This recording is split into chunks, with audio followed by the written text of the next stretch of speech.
What up, everybody? My name is Arnoldo Lozano here with Tristan from the UK. Here to talk about the Tigres game last night with Toluca. Bad game overall, bad game, but wanted to get your thoughts on it. First thing off the bat, lineup changes. We had quite a few lineup changes.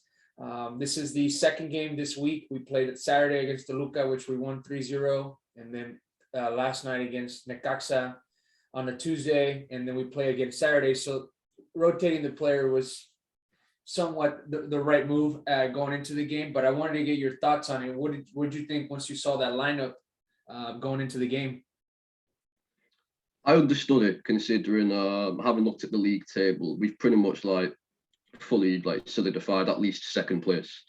But me with my my winning spirit, I was going into it thinking we've had about 3 games in a week. I can understand why he's rotated, but me being the greedy fucker I am, I was like, I want to go for first place, man. I want to get top. I know I realistically all it gives you is just an advantage in the playoffs, but I want to go for it. It looks good on the CV, doesn't it? But there was only a few rotations here and there, like Barata coming in, obviously Diego Reyes, Nico Lopez on the wing, and Cordova, who played really well against who was our previous game? Yeah, Toluca. Toluca, that's it, yeah.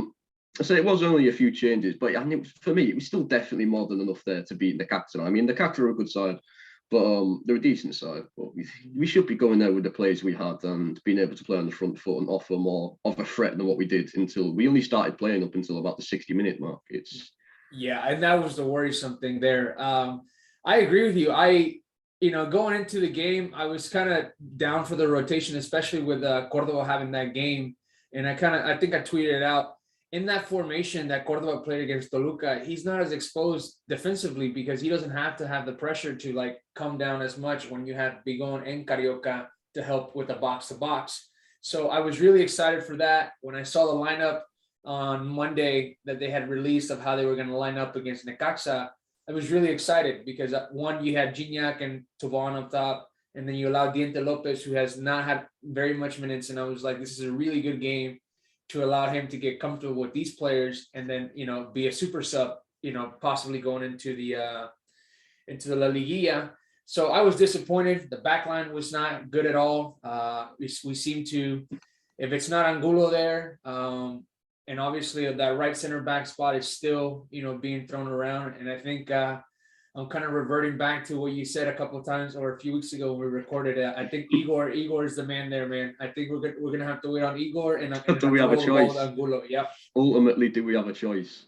Yeah. But I want to revert back to what you said about Cordova. I do agree with the senses of you thought that the setup we played would have gave him a lot more freedom because he plays with that back three. Then he's got started with Weigl, Juan Pablo Weigl next to him. However, I think he benefits more in the system played against Toluca. So the 4-2-3-1 type system where he has 2 midfielders behind him, ultimately, Carioca and Juan Pablo Weigl. And when he's playing as the number 10, where he's allowed to, because obviously our main criticisms of when he arrived was we knew he was very talented on the ball. He had a special first touch, unique dribble style, takes plays on, very creative player, creative outlook. We knew he had good technical ability. However, his work rate, his attitude, obviously we did question. I thought yesterday he was poor. He was shocking in the first half. I can see why he was subbed off. Don't get me wrong, but I thought it was the complete opposite of what we expected. I did see the work ethic there. I did see the work rate there. But when he was on the ball, he held it for too long. He got caught in possession too much. He went backwards, sideways. We weren't seeing the Cordova we saw in more recently, especially against Toluca. So I think for me, you have to put 2 hard-working midfielders behind him to sort of sit deep, give him the freedom, and especially when you've got players like Luis Quiñones and Florian Tovan, obviously rapid wingers running off him. It's more ideal for him because he can just sort of see the space everywhere. He's allowed the freedom. So I would like to see him in the side again, but I don't know if I like him playing in a 2 midfield when we play the 3 at the back. If I'm making a bit of sense here. Yeah, I think we were right on the same point. I just lined him up as a 4-3-3, but he slides into that 4-2-3-1 right behind Gignac. So one of the things that I thought, and I don't know, I wanted to get your thoughts on it. Did you think at any point, when he made the first sub, when Piojo makes the first sub, I thought that he should have subbed off Diego Reyes and allow Yeah. Carioca to slide in. Yeah. Pull down Guido Pizarro, and then allow Carioca and Bigon to That's play. That's exactly what I said. That's exactly what I said, because referring back to my point of when Cordoba's given the freedom in that number 10 role, or in the roaming midfielder spot when he's got two hard-working midfielders behind him, I was thinking, we should have learned that lesson in that half time. And Diego Reyes, it didn't take a genius to see he was our poorest player on the pitch. Like, we should have just reverted to that full-back. And when Carioca came on, he did make a big difference right away. But we still had that leakiness at the back. And I want to touch on something when it comes to Juan Sanchez or Brata, obviously. I've seen a lot of people, obviously, in that group chat on Twitter saying they didn't think he was a bit leaky, he had a bad game. I didn't actually think he was that bad yesterday, if I'm honest. I actually counted many times where I think he got us out of very tricky situations. And what I think is embarrassing for me is, I know he's like in his early 20s, but he's an academy product who was promoted to the first team just a few years ago, and he's played minimal games with minimal experience in the top flight division. And he's playing next to supposedly, an experienced, like centre half, like well-established centre half in Liga MX. Who tell me with chest who looked like the experienced one on the day? Who looked like the one that wanted? Yeah, come on now. Like, I thought it was just shafted. Neither of the goals were on his bad, and I thought there was numerous times he won plenty of headers and he got himself into plenty of challenges where he took us out the shit. If I'm honest, I thought he getting a bit of unfair criticism yesterday. And I understand why, because we were leaky as shit in defence. It's just easy, man. He was constantly having to curry. It is, yeah. It's easy to spot him out because we all had a bad game, and especially the back line. They gave him too many spaces in the back, but he had a couple of good plays, especially in the second half when the game opened up, and Necaxa had more space to attack, to do more counters. He had some really good one-on-one defensive plays on that left side at the center back spot. So, yeah, that's what I'm saying. I'm not saying I had an amazing game, but I just thought, if it weren't for him, I reckon it could have been a lot worse to scoreline. I really do. I really think that sub would have stabilized the team a lot more. Carioca, man, that's one of the things that I have, that I from yesterday's game that I took is Quiñones has to be the starter. I don't think I have been this confident about this player in such a long time, that he has to be the starter no matter what. He changed the game in the second half coming in. Carioca and Angulo, they have to play at all times. They give us the balance to defend well and attack, and recover more possession in the midfield, because our midfield was non-existent yesterday. Most of our team was non-existent yesterday, but I think that there's a lot to take from this loss. I think that this is a loss that was required for us to do better, or at least strive for that championship, because I think it's championship or bust. I think that there's no team that has shown what the talent that Tigres has on the field and connect with that talent. And I think that they're just slightly above all the other teams. Obviously, it's a soccer game that you have to play, and anything can happen. But I do think that it's championship or bust, and I think a loss like this allows us to correct things and give Piojo, the confidence of who the players is going to rely on moving forward. See, when you said Luis Kia has to start, I do agree, because but see, when we play the front three, it's always been obviously Gignac up top. Then there's his French partner in crime, Darwin, on the right. But on the left, the thing is, with Gendy Lopez, we've known for a while now.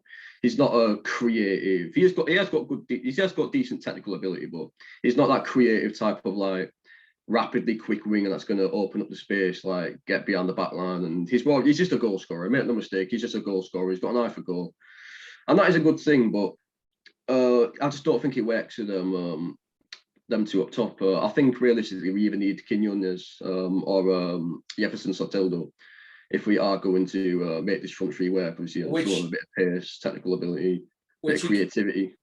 Which he came into the game in the second half and showed a lot more than what Nico did in all his minutes that he played. Mm-hmm. I actually think, man, it's the wisest thing for Tigres to do is to sell Nico Lopez this offseason. I don't think that moving. I can see why you say that. I don't know. Now you say that, it's a bit of a dilemma in my head, because like we can survive without him. Like, make no mistake about it. But I can imagine if injury to Gignac or Talvan, and I think he'd be quite a good player to bring into the squad. We've established that he can get goals. Yeah, I love him as a player. I think he's great. I just don't think moving forward, for everyone to get the minutes and for us to play at our best in the system and the way that the team has been playing, I don't think to me, he fits better playing behind Gignac, but he's not going to get the minutes there because he doesn't have the sacrifice to run as much and participate on the defense side and the creation of the offense.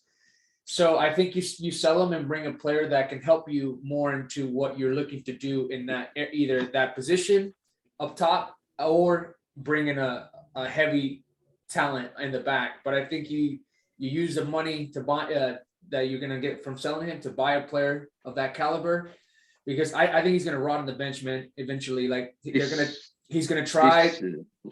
Go ahead. This is going to sound like an ambitious shout, but now you bring up the point of selling Nico Lopez.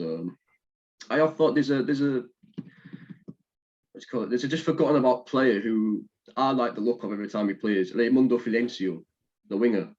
And obviously, we're a club in Mexico known for youth development. Obviously, Chaco Rodriguez, Duenas, the bloke who's been here for like how many years now? It's Hugo Ayala. And when he plays, I like the look of him. You know, left-footed. He has got an eye for goal. He can put a cross, and he looks like a well-rounded, quick winger. So I'm almost tempted to say, because we can get a good amount of. Someone will be willing to pay a good amount of money for Nico Lopez. We've got him tied down to a contract, and he's a great player. So if we were to reinvest those funds into buying a defender and sort of push Raimundo Filencio into the team and see how he manages more into the first team, I'll be all up for that, because when he played, I remember that goal he scored. I can't remember. I think it was against Guadalajara last season where he roofed it against the top of the net. Yeah. He's a great player. I like the look of him every time he starts. So I would like to see him give him more of a chance, because I think he deserves it as well. Yeah, cool. No, I'm with you. So just want to round up that second half. So Soteldo came on, Quiñones came on, Angulo, Carioca, Charlie. We got our first shot in the 77th minute. That's how long it took us to get a shot on goal. That's pathetic. I'm pretty sure at the start I saw that it was around the 85th minute. We had about 20 something shots, and one of them was on target. Yeah, no, and dude, 29 crosses, only 10, that had any sort of near the box. We had a lot of bad crosses yesterday. Yeah, a lot of overhit crosses. I didn't. Yeah, there was one that I remember that they pushed up, and it's vivid in my head. Aquino was now the right back at that time, and he was wide open, easy cross. All you had to find either Gignac or Charlie Gonzalez. Blew it over, man. It was just a bad, terrible cross, and all game it was just bad crosses. I can think about that. Tarvin did a few of them as well. I'm not gonna lie, it was frustrating to watch.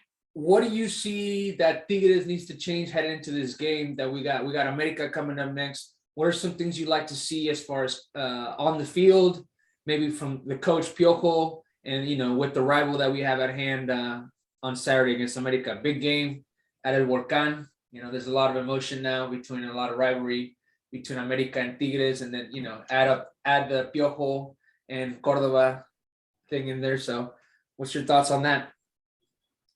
For me, we just need to carbon copy same lineup as the Toluca game, because I know we've been a lot better this year. We've had a lot of convincing displays over the past couple of seasons in the Apertura and the Closona, obviously. But I maintain this as this point when that game finished. After Toluca, that is genuinely the best I've seen us play in I don't even know how long. Like, it's definitely the best game, in my opinion, we've had under Piojo, without a doubt, because we've won plenty of games convincingly by 3-0 scorelines. But with Toluca, did they tap the ball in our box the entire game?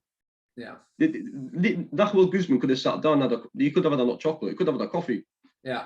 Even that defense, it didn't even need to do much, because Angulo was just sweeping everything up, and the midfielders it was just the most convincing display I've ever seen. And I agree. It's when we was playing this sort of 4-3-3 or 4-2-3-1, however you want to see it as, when Cordova's got that freedom and we've got two hard-working midfielders. And the big thing for me is this is quite a modern thing. This is quite a common thing in modern football now. I'm seeing left backs in a three at the back system playing as the left centre back, and obviously the left-footed defenders, natural left backs, and they sort of push forward and press the spaces, and obviously they've got the cover of the two other centre backs next to them. Obviously, as an Arsenal fan, I see Tierney do it a couple of seasons ago, and we reverted to the three at the back. Chelsea do it. A lot of big teams are starting to do this now, and for me, the big thing is, because there's a natural left back, could he handle himself in a back two? That was me. Obviously, with Guido Pizarro, that was my question. And against Toluca, no question about it. Yes, he can. No question about it. So the only reason teams tend to play three at the back is to obviously exploit the wings more. But we've already got rapid wingers anyways, so we don't need to worry about that. And obviously to prioritise your defence. And we have known for quite a while now, we've been very leaky at the back. But we played that four at the back against DeLuca, who going forward have a lot of pace. They've got two, obviously, not three forward players of ours, but two in particular, Jordan Sierra and obviously Leo Fernandez going forward. Very technical players with high pace. And we shut them down all game. We completely shut them down. And we look so threatening going forward and so convincing in midfield and defence. So I don't see why not. I don't see why we should abolish that system. Yeah, I'm with you. I think that system allows, if it's not the system that you roll as the first option, you really have a good option to play slightly different in the playoffs when you have 2 games to play. You know, the team have a lot more to study the rival. So that's what I took out of that Toluca game. Is like, wow, we can play a different way than what we've been playing, and we can beat teams in a different way. So I'm for it. I think that you repeat lineup and bring in, you know, the normal starters in for this upcoming game, and you roll it in the season. And this is the team that we're rolling with, that starting lineup. And we know that Sotelo's going to get minutes off the bench, and we know he's going to be dangerous, and I'm excited to watch him moving forward. So a lot of things happened in this game, but like I said, I took a lot of positives from it, as far as in my opinion, what we need to do to get the championship. Because if we don't have that loss and we win that game with a poor game, I don't think we correct the mistakes heading into the final. Yeah, and I'm so Piojo is willing to learn a lot from this game as well. You know, since he's come into the job, there's been a bit of uncertainty around the players, the best 11, who should be playing where. But with the amount of talent there is in the squad, he's obviously had a lot of selection dilemmas, who to start, which is a good thing. Ultimately, it's a good thing to have a lot of selection dilemmas, a lot of great options going forward, rather than just having your one team and taking the chance of one of your best players getting injured. Yeah. So there is plenty of positives to it. Hopefully we can end on a good note in the final 2 games of the season. Hopefully we can clinch top of the league title, even though it's looking a bit ropey now. But second still gives us a very good chance of winning the Mekis. And ultimately, the only team I'm really scared of in the league is Pachuca, to be fair. Yeah. Obviously, the big teams this season, like your Club Americas, your Rayados, your Cruz Azuls. We fared well against them. The Club America quite convincingly. Okay, I know it was a friendly game, but they have been quite poor. Rayados again breezed through them. Even with that Pachuca game we lost, the only game I'm really threatened of. The league game we played, it was an even. We went toe to toe with them, and on another day, as I said, we could have won that game had we put our chances away. And having it be a 2-legged game, and they've got to come to our place. I'm confident, man, that if we don't win this league title, then something's wrong. Yeah. I'm confident. And I think I'm going to end it on that, my friend. I think that was good. I'm with you. Thanks for your time. I know different time zone, and I appreciate you taking the time all the way from the UK to record with me. Yeah, man, it is right. But I'll see you soon online, and arriba la U, man. Gets this Let's dub. go Tigres for the league title. Let's go, man. Let's fucking go. Come on. Let's go.